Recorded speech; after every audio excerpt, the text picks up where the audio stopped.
Yeah, I was down, but now I'm up, up, up, up. I was down, but now I'm up. Yeah, it's all God, this ain't no love. Yeah, I used to be stuck in that mud. Yeah, yeah, I was. Assalamualaikum warahmatullahi wabarakatuh. Perkenalkan, saya Anggita Bimayu dari kelompok 6 dengan NIM A1A22149. Di sini kami akan menyelesaikan tugas tengah semester dari dosen kita, yaitu Ibu Ani Wahyuni, dengan mata kuliah pendidikan karakter. Kleptomania adalah gangguan mental yang menyebabkan seseorang mengalami dorongan yang kuat dan tidak dapat dikendalikan untuk mencuri barang-barang, meskipun mereka menyadari bahwa tindakan tersebut salah dan tidak beralasan. Meskipun penyebab ini kleptomania sebelum sepenuhnya dipahami, ada beberapa faktor dapat berkontribusi dalam pengembangan gangguan ini. Yang pertama, yaitu ada faktor genetik. Ada bukti bahwa kleptomania dapat memiliki komponen genetik. Studi pada keluarga-keluarga dengan riwayat kleptomania menunjukkan ada yang kecenderungan untuk gangguan tersebut dapat diturunkan secara genetik. Yang kedua, ada faktor neurobiologis. Perubahan dalam neurotransmitter otak seperti serotonin, dopamin, dan norepinephrine telah dikaitkan dengan kleptomania. Ketidakseimbangan atau kelainan dalam sistem saraf ini dapat mempengaruhi impuls kontrol dan meningkatkan resiko terjadinya kleptomania. Yang ketiga, faktor terjadinya yaitu faktor biologis. Beberapa teori psikologis mengkaitkan kleptomania dengan adanya konflik internal atau ketidakpuasan emosional.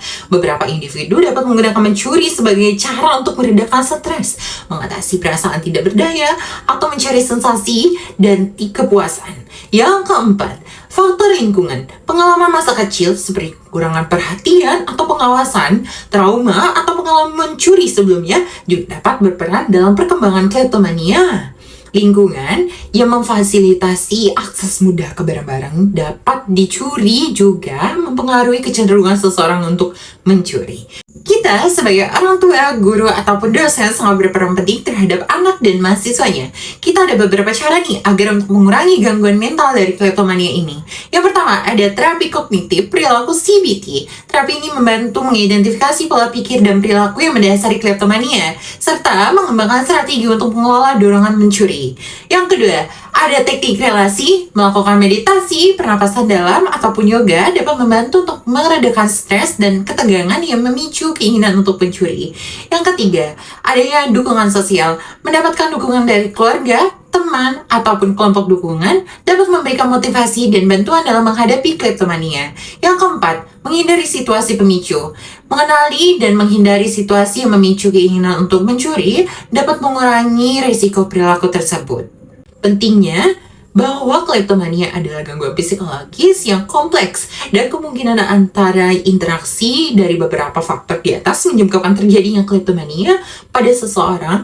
Jika seseorang Anda kenal mengalami masalah kleptomania, disarankan untuk mencari bantuan profesional dari psikologis atau psikiater yang berpengalaman dalam gangguan ini.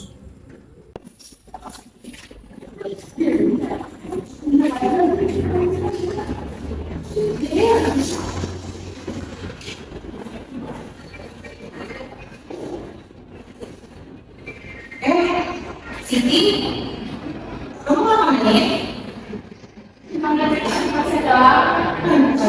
Yakin ngecek?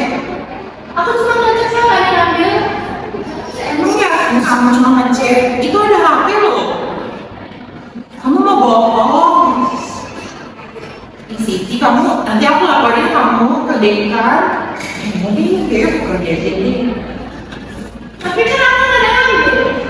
Buktinya tadi kamu geledah tas si Nabila. Jamret, yang merupakan singkatan dari jalan-jalan sampai rebutan, adalah istilah yang digunakan untuk menggambarkan tindakan pencurian dengan kekerasan terhadap barang berharga seseorang, seperti ponsel, tas, ataupun perhiasan yang dilakukan dengan cepat dan tiba-tiba di tempat umum. Ada beberapa faktor yang dapat menjadi penyebab terjadinya jamret di kalangan remaja, yaitu yang pertama, adanya kesenjangan sosial dan ekonomi. Kesenjangan sosial dan ekonomi dapat mendorong remaja untuk terlibat dalam tindakan kriminal seperti jamret. Ketika remaja merasa terpinggirkan secara ekonomi dan tidak memiliki akses terhadap kesempatan yang sama, mereka mungkin mencari cara-cara agar untuk memperoleh barang yang berharga. Yang kedua, Teman sebaya. Pengaruh teman sebaya, remaja seringkali dapat dipengaruhi oleh teman sebaya mereka. Jika ada kelompok teman yang terlibat dalam perilaku kriminal tersebut, seseorang remaja mungkin merasa tertarik atau terdorong untuk ikut serta dalam tindakan tersebut agar merasa diterima atau dianggap karena di dalam kelompok tersebut. Yang ketiga, kurangnya pengawasan dan bimbingan orang tua. Kurangnya pengawasan dan bimbingan orang tua atau wali dapat meningkatkan risiko remaja terlibat dalam perilaku kriminal. Ketika remaja tidak memiliki pengawasan yang memadai, mereka mungkin lebih cenderung untuk terlibat dalam perilaku tidak pantas termasuk jambret. Yang keempat, pengaruh media sosial dan budaya yang populer. Pengaruh media dan budaya populer juga dapat memainkan peran dalam mendorong perilaku jambret di kalangan remaja. Konten media yang menggambarkan aksi kekerasan atau pencurian tanpa adanya konsekuensi yang jelas dapat memberikan contoh negatif bagi remaja dan mendorong mereka untuk meniru perilaku tersebut. Gangguan ekonomi. Yang kelima yaitu faktor ekonomi seperti gangguan kemiskinan dan dapat menjadi pemicu bagi remaja untuk terlibat dalam tindakan jambret. Ketika remaja menghadapi kesulitan ekonomi, mereka mungkin melihat jambret sebagai cara untuk memenuhi kebutuhan mereka atau sebagai jalan keluar dari situasi yang sulit. Upaya pencegahan yang efektif melibatkan pendekatan yang holistik, termasuk peningkatan akses terhadap pendidikan, pelatihan kerja, pengawasan dan bimbingan yang baik, serta pemenuhan kebutuhan remaja.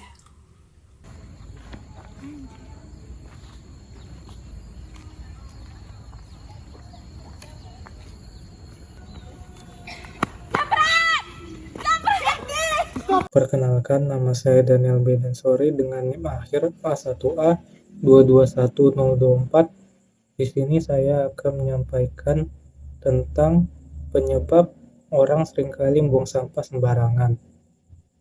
Faktanya, orang seringkali membuang sampah sembarangan karena kurangnya kesadaran akan pentingnya menjaga kebersihan dan juga kurangnya tempat pembuangan sampah yang sesuai dan kebiasaan buruk yang terbentuk karena kurangnya pemahaman. Adapun penyebab lengkapnya seperti kurangnya kesadaran diri sendiri. Orang seringkali membuang sampah sembarangan karena kurangnya kesadaran akan pentingnya menjaga kebersihan lingkungan.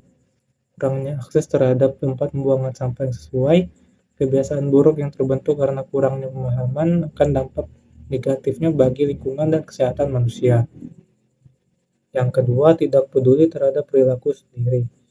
Salah satu alasan mengapa orang masih membuang sampah sembarangan ialah karena tidak peduli dengan perilakunya sendiri, bersikap acuh dan tak acuh pada lingkungan, serta cenderung egois. Selanjutnya, tidak adanya konsekuensi membuang sampah sembarangan.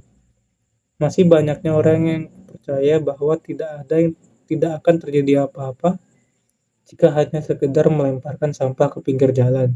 Padahal kegiatan membuang sampah sembarangan ini dapat menimbulkan bencana alam seperti banjir, serta meningkatkan polusi udara akibat bau sampah yang menumpuk.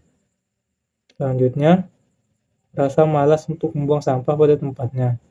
Rasa malas telah melahirkan budaya untuk membuang sampah sembarangan. Biasanya orang menjadi terlalu malas dan tidak mau membuang sampah pada tempatnya. Kita sering melihat orang yang tinggal di dekat sungai dengan mudahnya membuang sampah ke sungai tersebut daripada mengelolanya di tempat yang tepat. Selanjutnya, dan yang terakhir yaitu kurangnya tempat sampah. Seringkali orang membuang sampah sembarangan hanya karena tidak ada tempat sampah di dekatnya. Daripada tidak nyaman membawa sampah, orang memutuskan lebih mudah untuk meninggalkannya sembarang tempat. Adapun upaya untuk mengatasi dari penyebab ini yaitu mulai memberikan sosialisasi, mengatasi kebiasaan buang sampah sembarangan memerlukan upaya yang komprehensif dari berbagai pihak.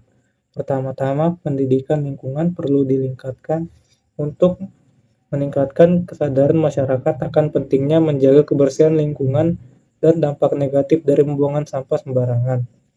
Sekolah, lembaga pemerintah, dan organisasi non-pemerintah dapat berperan dalam menyediakan program-program pendidikan yang mengedukasi masyarakat tentang pentingnya daur ulang, pengelolaan sampah yang bertanggung jawab, dan cara-cara mengurangi penggunaan plastik sekali pakai.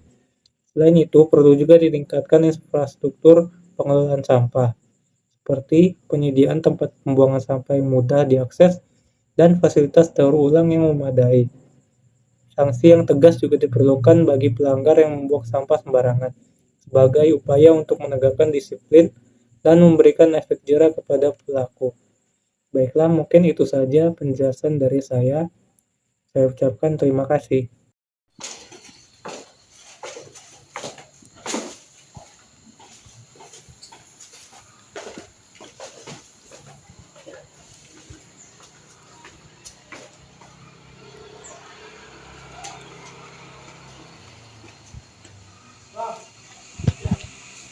Waduh, maaf bang, kenapa buang sampah sembarangan ya?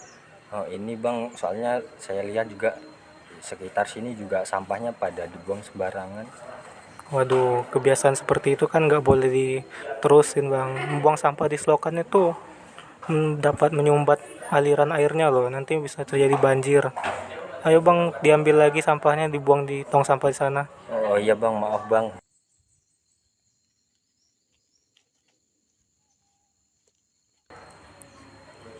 Nah, begitu kan lebih bagus, lebih rapi. Kebersihan juga terjaga. Oh iya, makasih juga ya bang udah ngingetin. Kalau gitu mulai sekarang saya akan buang sampah pada tempatnya. Si bang. Merokok pada saat kendaraan bermotor merupakan kegiatan yang melanggar aturan, tidak hanya bagi pengendaraan sepeda motor. Larangan merokok saat berkendaraan juga berlaku pada pengemudi mobil. Bahaya merokok saat berkendaraan. Selain membahayakan diri sendiri, abu sisa pembakaran rokok yang terkena angin dapat mengenai wajah pengendaraan di belakang, sehingga mengganggu pandangan bahkan menimbulkan luka. Bahkan merokok bisa menyebabkan kecelakaan saat mengemudi. Selain itu, merokok sambil berkendaraan bisa merusak mobil. Apabila bara rokok terjatuh bisa menimbulkan kebakaran.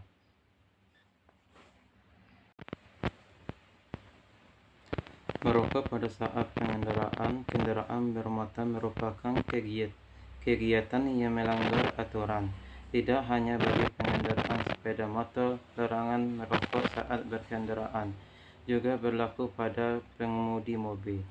Bahaya merokok saat berkendaraan. Selain membahayakan diri sendiri, abu sisa pembakaran rokok yang terkena angin dapat mengenai wajah pengendaraan di belakang, sehingga mengganggu pandangan bahkan menimbulkan luka. Bahkan merokok bisa menyebabkan kecelakaan saat mengemudi. Selain itu, merokok sambil berkendaraan bisa merusak mobil. Apabila bara rokok terjatuh bisa menimbulkan kebakaran.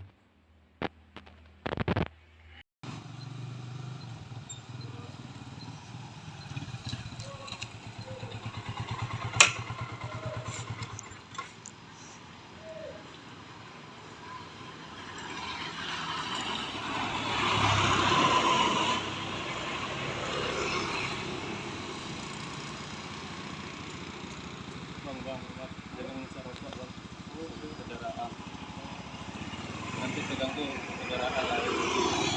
Jangan pakai bang.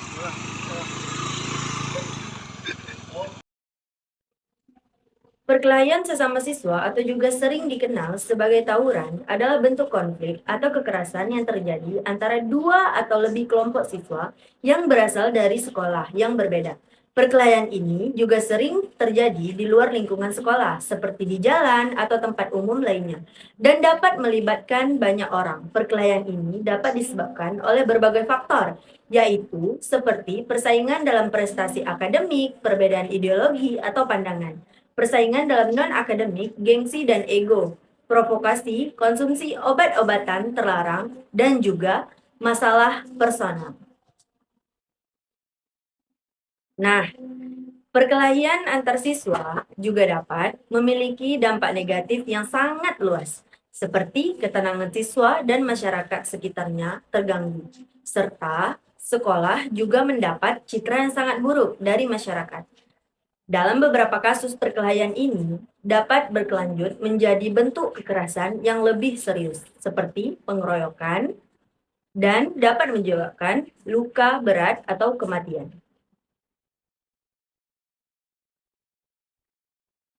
Selanjutnya, untuk mengatasi perkelahian antar siswa, terdapat beberapa strategi yang telah dikembangkan. Salah satunya adalah dengan membuat program ekstrakurikuler yang bersifat positif dan tidak kompetisi, seperti tawuran ilmu, tawuran olahraga, atau tawuran otak, tawuran dakwah misal, atau tawuran cinta, dan lain-lain. Nah, program ini diharapkan dapat menggantikan kegiatan tawuran yang negatif dan kegiatan yang lebih bermanfaat dan meningkatkan kesadaran siswa tentang pentingnya kerjasama dan toleransi. Dan juga selain itu, pemerintah juga telah mengambil langkah untuk menanggulangi perkelahian antar siswa. Misalnya, Kitab Undang-Undang Hukum Pidana yang baru disahkan menetapkan sanksi pidana dan denda bagi perkelahian kelompok atau tawuran. Pelaku tawuran dapat dipenjara hingga 2 tahun jika menyebabkan luka berat, dan juga 4 tahun jika menyebabkan kematian.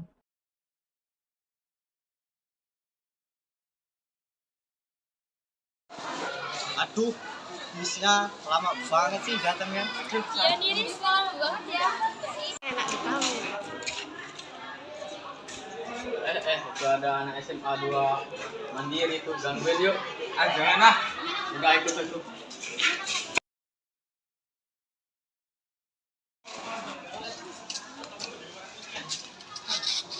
Kamu kalau jalan pakai mata dong. Apa lu nyenggol-nyenggol? Terus lu mau apa? Apa lu? Apa? Sabar. Gua tunggu besok di lapangan, ya. Ayo kita ke lapangan. Jangan, Bos. Kenapa kamu nyebut takut?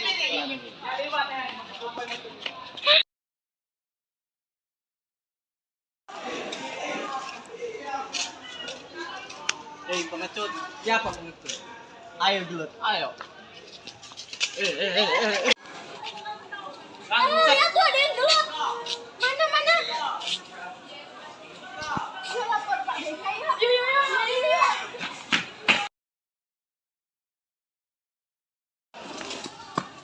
Pak gawat, Pak. Buat kenapa? Teman saya Agung sedang berkelahi di lapangan dengan murid SMA 1 Merdeka. Udah kita ke sana. Iya, Pak. Mana, Pak? Sudah. Nah, itu mah aja kalian anak kecil. Ikut bawa mereka. Bisa berantem kayak gini. Di luar, Pak. Iya, Pak. Sebaiknya kalian saling minta maaf. Hah? Saya minta maaf. Iya, saya juga tidak mau bermaaf-maafan dengan dia.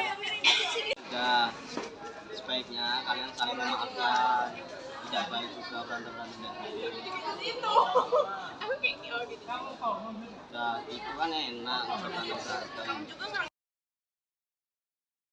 In order to minimize the risk of teenagers facing defeat, which benefits individuals and society, it is important to strengthen the education system by integrating strong moral and ethical values into the curriculum and providing space to consider the social personalities of teenagers. This can help teenagers understand the consequences of their actions and cultivate a sense of responsibility. There is a need for more intensive supervision and guidance from families. Through open, deep, and trustworthy communication between parents and teenagers, people can understand the needs and desires of their teenagers and provide appropriate guidance.